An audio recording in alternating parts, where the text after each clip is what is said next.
マシな世界か付き合ってやるか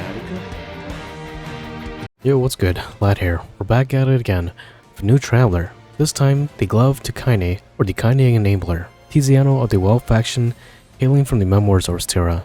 With his arrival, everyone, including your mom, will be a follower of the Thief cult.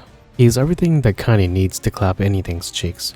From his passive skills to his ultimate skills to his TP skills, he makes daggers great again.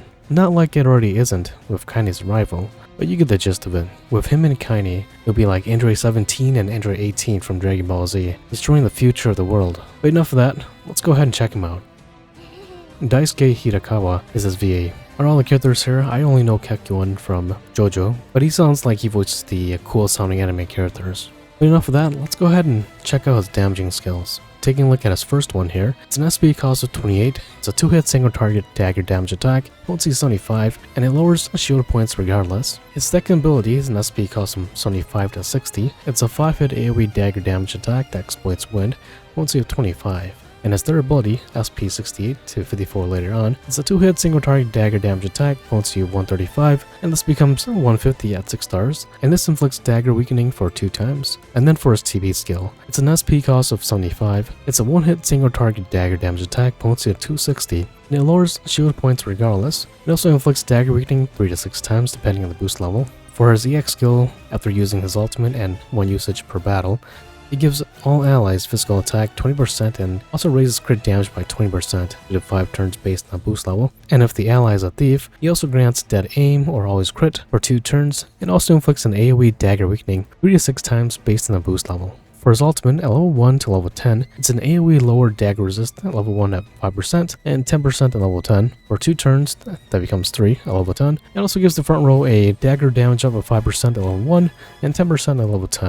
And of course gives dead aim for 2 turns at level 1 and 3 turns at level 10. For his notable sword skill, his first one, from 60 SP to 48, it's a 1 BP regen for a single ally. His second notable sword skill, from 57 SP to 46, it's a front row physical attack and crit rate and damage up of 15%, and also damage limit up of 20,000, 2 to 5 turns based on the boost level. Then we have his passives. His first one, when anyone in the front row breaks an enemy, he inflicts a 15% dagger resist down for 2 turns. His second passive, he gives buffs to the entire front row based on the number of thieves in the party. So if you have 2 or more, he raises the dagger damage by 15%. 3 or more, he raises the physical attack and critical by 15%. You have 4 or more thieves, he increases the damage dealt by critical hits from a 1.25 modifier to 1.4. And then for his third passive, while he's in the front row, he gives the front row a 30,000 damage cap limit, and then he has a 10% in wind resistance and 20 in lightning. Taking a look at his stats here, his attack stat is on the higher end, but nothing to awe about. His speed, however, is top 5 in the game for thieves. Our awesome Canary, once she gets her 6-star awakening, which I'm still waiting for, her speed will cap out at 535, so about 10 more than Tiziano's. But Tiziano functions more as a sub DPS or dagger enabler, so it makes perfect sense for him to have faster than average speed. So let's move on to the next portion. Should you pull? If you pulled for Kaine, you should pull for Tiziano. I'm running out of metaphors to use to describe how important he is to Kaine. He is the dagger enabler. But if you don't have Kaine, perhaps maybe you can skip. To those that do have Kaine, most of us have seen the potential that she has. Now imagine all enemies weak to daggers, and that's Tiziano's role. In the future, the whole weakness counter becomes quite obsolete, as future travelers will be able to cast a skill where they give a special buff where it allows their travelers to hit multiple weaknesses at once. So imagine Hikari's latent skill like his Sugetsuzen and Tenritsuzen, but now given to your allies. And that will be the future. But these travelers are still ways to go, and by the time they get released, other DPS travelers will give Kaine a run for her money. So right now, currently in Global, we are entering the weakness implant meta. This is going to be here for a hot second, so Tiziano and Kaine is the name of the game.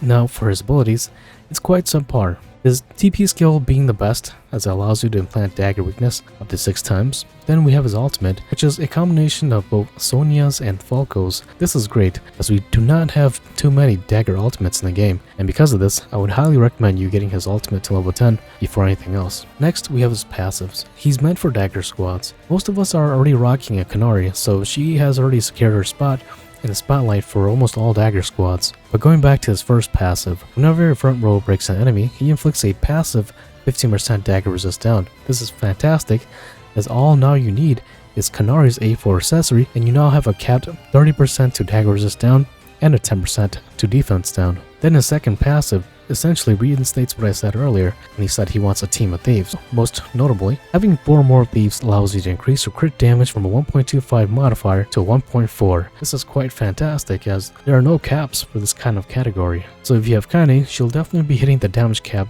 so much more easier. Then for his last passive, it's straight icing on top, a juicy 30,000 damage cap up. It's almost as if he knew Kaine's main drawback was the fact that she hits damage cap too easily. Next we have his A4 accessory. It's a 50 to physical attack, 40 to speed, and 50 to SP. The passive, when breaking an enemy, lowers dagger resist by 10% and also implants dagger weakness for 3 times. This accessory is on the lower tier. Firstly, the flat stats aren't great. A 52 physical attack now is quite laughable. The passive itself is a measly 10% dagger resist down. You recall that our buffed Kanari, her A4 accessory, can inflict a 15% dagger resist down and a 10% defense down on break.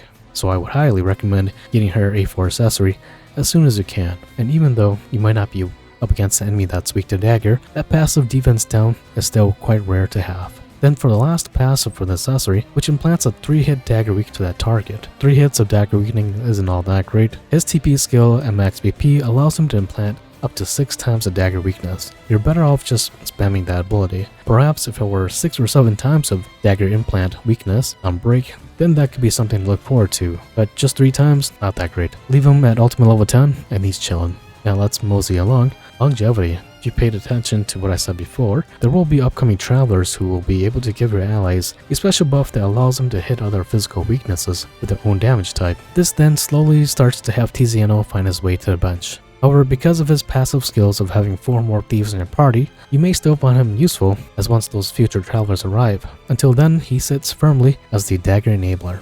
Let's go ahead and finish up. Character design 5 out of 5. First of all, just look at those eyes. We've all seen enough anime and played enough games in our lives to know that those are villainous eyes. But with that said, the 12 chapters in COTC were some of the best chapters in the game. Margello and his crew definitely grew on me, and found myself anxiously waiting for the next chapters. His VA 5 out of 5. I don't know much about him, but Kakuin from JoJo was pretty cool. Abilities 3.5 out of 5. His own battle skills aren't that great. He's only there to inflict dagger weakening and also increasing your team's dagger damage output. Longevity 3.5 out of 5. This is now his current time to shine as the ultimate dagger enabler. You'll probably see less usage out of him when the newer DPS travelers come out and of course better supports come out, but for right now he is great with Kaine. Time limited, yes, 1 out of 5. He is part of the Orstera memory travelers, the same as Elrica, Cesantos, and Kilns. Overall impression 3.5 out of 5. Literally 2 words. Kaine enabler. I'll definitely be pulling for Tiziano as I do have a Kaine, and I'm a big fan of thieves in this game as they're some of my favorite characters to use, with one being the best breaker of all time, Kanari. I'm still using Piero quite a bit to enemies that are weak to daggers, and then of course you can't forget the main character of the 12 chapters, our boy Bargello, with his Katina. With that said, let me know if you'll be pulling for Tiziano. I'll catch you next time. Take care of yourself like always. Flat out.